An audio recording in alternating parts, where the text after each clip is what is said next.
Later CPA and Associates, accounting done great by mate.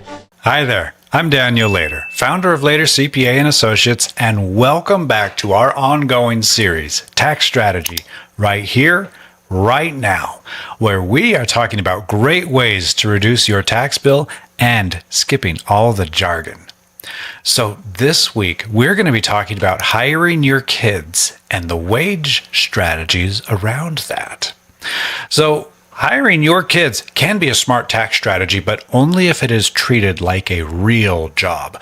The goal is not to pay your kid to exist. The goal is to pay them a fair and real work that they actually do in your practice. So done correctly, this can help your business get a deduction, shift income to your child, and teach them responsibility. Done poorly, it can create a tax problem. Now, this matters because a lot of business owners hear that they can just hire their kids and write it off. That is too simple. The IRS cares about two basic questions. First, did your child actually do work for the business? And second, was the pay reasonable for the work performed?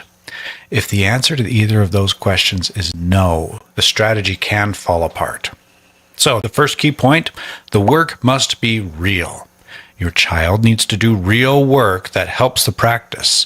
For a mental health practice, this could include shredding papers, scanning documents, organizing supplies, cleaning the office, helping with mailings, filing basic paperwork, taking simple marketing photos, and helping with basic social media tasks, all if age appropriate. The work should match the child's age and ability.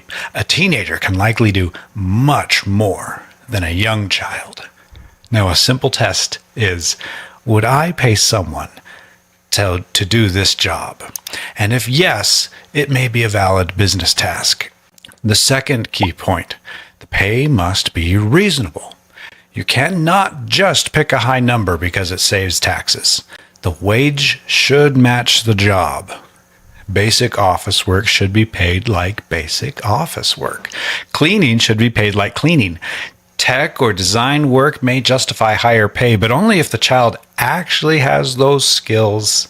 Now, a good question is, would I pay a non-family employee this same amount? If not, the wage might be too high. Third key point, the business's structure matters too. This strategy works differently depending on how your business is structured. For sole proprietors in a partnership owned by the child's parents, wages paid to a child under 18 may avoid the Social Security and Medicare payroll taxes. And that can be a really powerful part of this strategy. But if your practice is an S corporation or C corporation, the rules are different. The child's wages are generally subject to the regular payroll taxes like Social Security and Medicare, even if the child is young. So hiring your child can still be a great strategy in an S corporation, but the payroll tax savings may not be as strong. Now, this is why you should check the details before starting.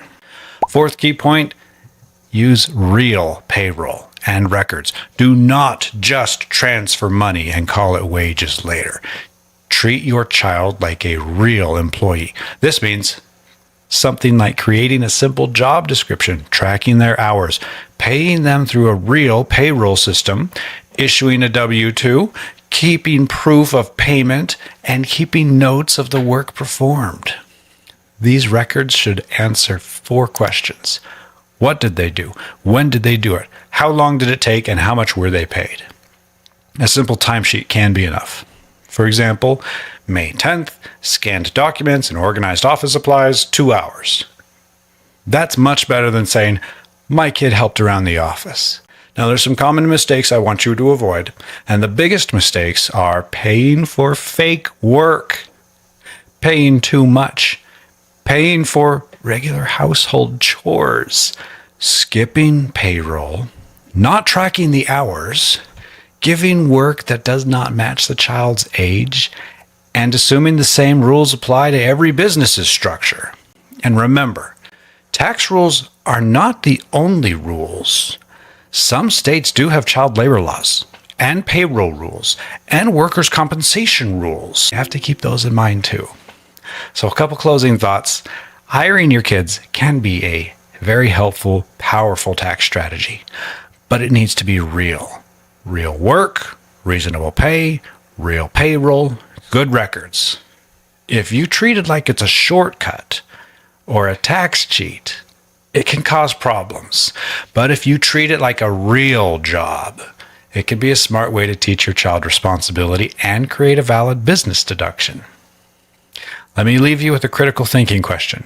If I hired my child today, what real job would they do? What would I pay someone else for that same work? And what records would I keep to prove it? Now, next week, we are talking about hiring your spouse or parents and the potentials with that strategy.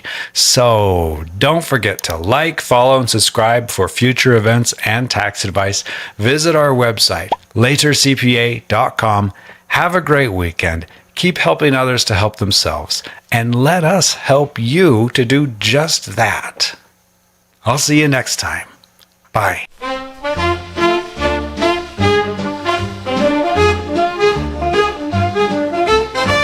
For all your tax needs.